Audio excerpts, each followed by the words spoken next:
स्वागत है आपका सोनी क्लासेज में। हम लोग आज की इस वीडियो में ये डिस्कस करेंगे कि जो सैनिक स्कूल है और जवाहर नवोदय विद्यालय है, सैनिक स्कूल और फिर जवाहर नवोदय विद्यालय, इन दोनों का जैसा कि आपको पता ही है, मैंने पिछले 2 वीडियो में आपको बता ही दिया है कि इसका भी फॉर्म फिलअप हो रहा है और इसका भी फॉर्म फिलअप हो रहा है, दोनों का फॉर्म फिलअप हो रहा है। क्या बच्चे दोनों की तैयारी एक साथ में कर सकते हैं? अगर करेंगे तो क्या दोनों का सिलेबस सेम है?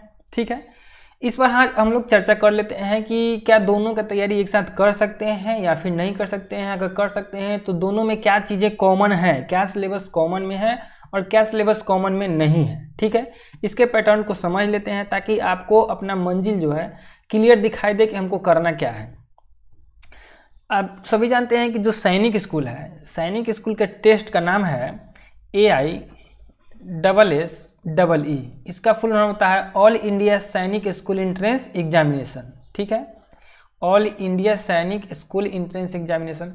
और जवाहर नवोदय विद्यालय जो है, जवाहर नवोदय विद्यालय समिति, ये जो टेस्ट लेती है इसका नाम है JNVST, Jawahar Navodaya Vidyalaya school test.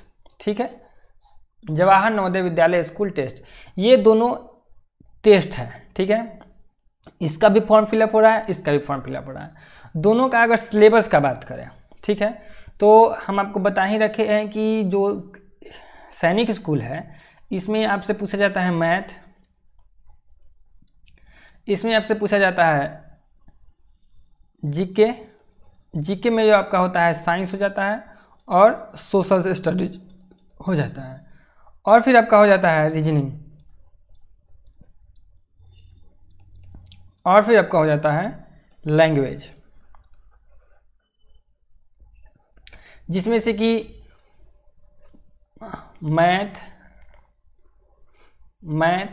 GK और लैंग्वेज, ये 3 सब्जेक्ट का जो एग्ज़ाम होता है वो पेपर 1 में होता है। ठीक है, और ये जो रीजनिंग का एग्ज़ाम होता है वो पेपर 2 में होता है। 2 पेपर में, 2 फेज में, 2 पालियों में इसको कराया जाता है, 2 सीटिंग्स में इसको कराया जाता है।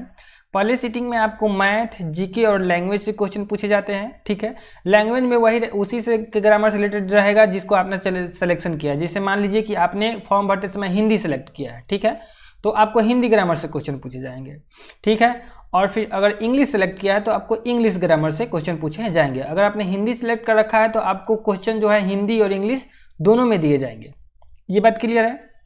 दोनों में आपको हिंदी और इंग्लिश दोनों में क्वेश्चन दिए जाएंगे। ऐसा नहीं है कि आपने हिंदी सेलेक्ट कर लिया है तो सिर्फ मैथ का क्वेश्चन भी सिर्फ हिंदी में ही आएगा, नहीं, हिंदी और इंग्लिश दोनों में मैथ का क्वेश्चन आएगा, हिंदी और इंग्लिश दोनों में जीके का क्वेश्चन आएगा, हिंदी और इंग्लिश दोनों में रीजनिंग का क्वेश्चन आएगा। लेकिन अगर हिंदी सेलेक्ट कर रखा है तो हिंदी ग्रामर को इंग्लिश में पूछने का कोई तुक ही नहीं बनता है, तो ये हिंदी ग्रामर सिर्फ हिंदी में रहेगा और इंग्लिश ग्रामर सिर्फ इंग्लिश में रहेगा। ये हो गया। तो इसके लिए मैंने कि मैथ, जीके और लैंग्वेज, ये पेपर 1 के लिए आपको टाइम मिलता है 2 आवर्स का।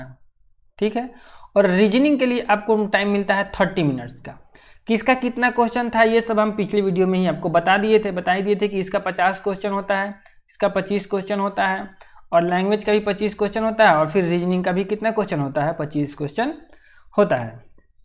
तो ये हो गया इसका। अब चूंकि हम इसमें कंपेरिजन करने वाले हैं तो देख लेते हैं कि इसमें अब जवाहर नवोदय विद्यालय में कौन कौन से सब्जेक्ट से एग्जाम होता है। तो जवाहर नवोदय विद्यालय में भी सिर्फ ये वाला सेक्शन नहीं होता है, माने कि जीके से इसमें क्वेश्चन नहीं पूछे जाते हैं।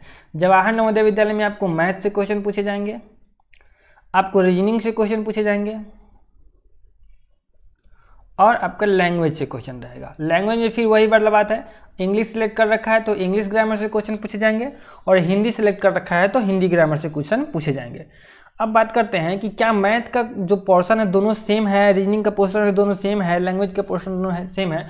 तो चलिए हम मैथ से कंपेरिजन करा देते हैं आपको, ताकि आपका एक ओवरव्यू बन जाए कि क्या दोनों का मैथ अगर मतलब कि एक ही साथ पढ़ ले तो कंप्लीट हो जाएगा या फिर नहीं होगा, या फिर इसके लिए कुछ अलग से पढ़ना होगा, इसके लिए कुछ अलग से पढ़ना होगा।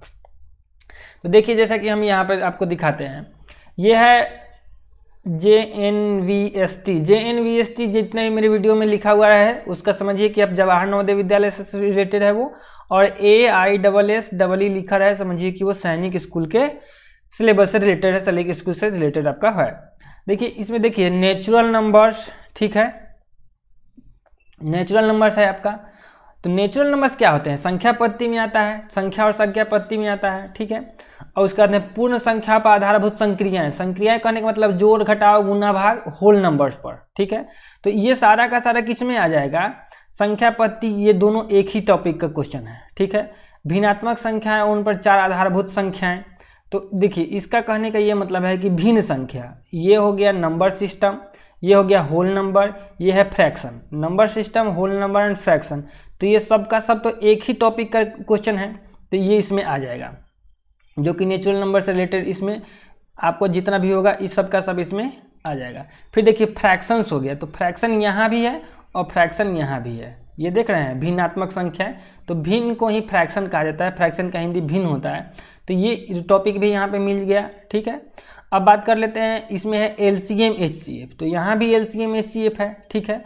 संख्याओं का, सॉरी ये तो दशमलव है, यहाँ है संख्याओं का लघुत्तम समापवर्त एलसीएम यानी कि लघुत्तम एचसीएफ यानी कि, तो ये देखिए कि ये भी इसमें मिल गया, ये 2 टॉपिक मिल गया।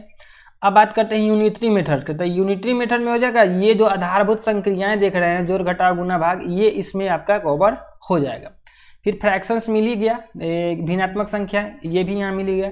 रेशियो एंड प्रोपोर्शन, ठीक है, अनुपात और समानुपात, तो ये भी जो है किसी न किसी में इसमें से जो है आ ही जाएगा। और बात करते हैं प्रॉफिट लॉस यानी कि लाभ और हानि, तो देखिए इसमें जैसे कि लाभ और हानि मिल ही जाता है। फिर बात करते हैं सिंप्लीफिकेशन यानी कि सरलीकरण, जैसे कि जो बॉडमास ये सब का जो रूल होता है ना, वो वाला से रिलेटेड क्वेश्चन है, तो वो भी इसमें जो है आपका कहीं से जिस संख्याओं का सरलीकरण है, ठीक है। तो ये सारी चीज़ें आपको देखने को मिलेगा कि बहुत सारा चीज़ें आपको क्या है कॉमन मिलता है, सिर्फ आपका मिलता कौन सी नहीं है। तो देखिए जो फिगर उगर वाला जो है वो इसमें जो है नवोदय वाला में नहीं मिलता है, लेकिन एक ओवरव्यू मोटा मोटी लेके चलिएगा तो आपका ये दोनों सिलेबस क्या है सेम है। इसलिए आप सैनिक स्कूल और जवाहर नवोदय विद्यालय दोनों का तैयारी एक साथ में कीजिए, ठीक है, दोनों का तैयारी एक साथ में कीजिए। अगर आपका एज है तो दोनों में भर लीजिए, क्या कीजिए दोनों में भरिए और दोनों की तैयारी एक साथ शुरू कीजिए, इसमें कहीं से कोई दिक्कत नहीं है। इसका जनवरी में एग्जाम हो जाएगा और इसका अप्रैल में एग्जाम हो जाएगा। इसमें तो जीके जीएस नहीं पूछेगा, इसमें जीके जीएस पूछेगा, बस इतना ही कहीं अंतर है, तो क्यों इसके लिए इतना को छोड़ दिया जाए। तो ये चीज़ हो सकता है। और भी देख लीजिए, और कुछ जैसे कि दूरी, समय तथा गति, तो स्पीड एंड टाइम में ये आ जाएगा। डेसिमल नंबर्स का बात कर लेते हैं, दशमलव वाला इसमें आ जाएगा। प्राइम एंड कंपोजिट नंबर मतलब कि भाज्य और अभाज्य संख्या है, तो वो भी गुणनखंड इस वाला में वो आ जाएगा। तो सारा चीज़ लगभग क्या होता है सेम ही हो जाता है। अब और बता दें आपको कि जैसे कि कन्वर्जन ऑफ यूनिट्स है, जैसे कि कन्वर्जन ऑफ यूनिट्स करने का क्या मतलब है, मीटर को किलोमीटर में बदलना, सेंटीमीटर में बदलना, ग्राम को केजी इस में बदलना, तो वो सारा क्वेश्चन क्या है इसमें कवर हो जाएगा। सिंपल इंटरेस्ट यहाँ है तो साधारण ब्याज यहाँ है, ये है। लाभ हानि प्रॉफिट लॉस यहाँ है तो यहाँ है, ये है। ये हो रहा है कि नहीं। परिमाप, क्षेत्रफल तथा आयतन मतलब क्या है कि ये हो जाएगा। रोमन कन्वर्जन ऑफ यूनिट्स तो हो ही गया, समझा ही दिए। ऑपरेशन नंबर्स ये हो जाएगा, तो इसमें इसका टॉपिक ये इसमें कवर हो जाएगा। लाइन्स एंड एंगल्स इसमें भी पूछता ही है, इसमें पूछता है। और एरिया एंड पेरीमीटर देखिए क्या है, क्या था, परिमाप, क्षेत्रफल तथा आयतन, तो एरिया और पेरीमीटर में क्या हो जाएगा वो चीज़ हो जाएगा। यहाँ परसेंटेज है तो यहाँ भी परसेंटेज है कि नहीं। सिंप्लीफिकेशन है, तो अब देख रहे हैं कि मैक्सिमम तो इसमें आपका कवर हो ही जा रहा है, कहाँ छूट रहा है, ये भी हो ही गया। भिन्न है, जैसे फ्रैक्शन को डेसिमल में बदलना, डेसिमल को फ्रैक्शन में बदलना, ये सारा चीज़ जो है आपका इसमें कवर हो ही रहा है।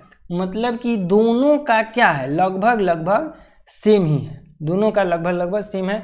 कहें तो 95% जो है सेम है। तो आप चाहें तो दोनों का एक साथ में तैयारी कर सकते हैं, इसमें कहीं कोई दिक्कत नहीं होगी। तो आपके लिए एक सूचना ये है कि हम जल्द ही आपका क्लास शुरू करने जा रहे हैं, दोनों सेम ही रहेगा। जैसे कि अगर मैथ हम पढ़ा रहे हैं तो मैथ दोनों बच्चों के लिए सेम होगा। क्लास 6 से शुरुआत करेंगे हम लोग, क्लास 6 के मैथ से। आप लोगों को जो भी गाइड खरीदना है गाइड खरीद लीजिए, कहीं से कोई दिक्कत नहीं है। हम 1 बाय 1 सारा चीज़ों को पढ़ाना शुरू करेंगे, ठीक है। पहले उसका पढ़ाने का तरीका यह है कि पहले हम लोग बेसिक पढ़ लेंगे। बेसिक कहने का मतलब ये हुआ कि उसका थ्योरी जो होता है, थ्योरी वाला जो पार्ट होता है वो कर लेंगे। उसके बाद में कि इसके बुक का भी क्वेश्चन कर लेंगे और इसके बुक का भी क्वेश्चन कर लेंगे। इससे क्या होगा कि हमारा नंबर ऑफ क्वेश्चंस बढ़ जाएगा। उसके बाद में अपना जो क्लास का बुक है उससे भी हम लोग करेंगे, ठीक है। क्योंकि करना है तो ऐसे करना है कि फिर कहीं से कोई दिक्कत नहीं, किसी भी टाइप का क्वेश्चन आपसे पूछ दे तो कहीं दिक्कत नहीं है। रीजनिंग में भी सेम चीज़ है, रीजनिंग जितना इसमें पूछेगा उतना ही उसमें पूछेगा, लैंग्वेज में भी सेम चीज़ है। तो आपको कुछ करना नहीं है, दोनों का फॉर्म भरिए, दोनों का तैयारी एक साथ में कीजिए और हम आपके साथ हैं, आप भी अपना साथ बनाए रखिए। अब इस वीडियो में तत्काल के लिए इतना ही, मिलेंगे आपसे नेक्स्ट वीडियो में कुछ नई जानकारी के साथ में। तब तक के लिए जय हिंद।